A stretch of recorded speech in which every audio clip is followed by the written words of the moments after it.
চেয়ারে বসে নামাজ পড়া যাবে কিনা, চেয়ারে বসে নামাজ পড়া যাবে কিনা, এই প্রশ্নটা এখন কমন একটা প্রশ্ন। বিভিন্ন জায়গায় গেলে প্রায় সব জায়গাতে এই প্রশ্ন মানুষ করতেই থাকে।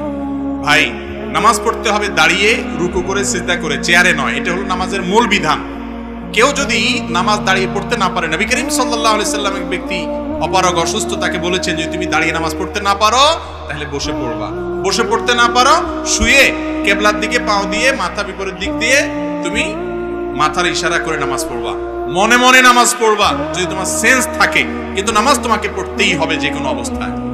এখন একজন মানুষ যদি দাঁড়াইতে পারে কিন্তু রুকু আর সিজদাটা করতে পারে না, রুকু সিজদা করতে গেলে তার কোমরে ব্যথা হয়, অসম্ভব ব্যথা হয়, অথবা ডাক্তার যিনি নামাজের গুরুত্ব বুঝেন সেই রকম ডাক্তার, যিনি আবার ভালো ডাক্তারও বটে, তিনি বলছেন যে আপনার মাজাতে এক্সরে ইত্যাদি রিপোর্ট করে দেখা গেছে, বোঝা গেছে আপনি নিয়মিত রুকু সিজদা ভাবে করলে আপনার স্থায়ী রোগ হবে, বড় অসুবিধা হতে পারে, এই জন্য আপনি নামাজটা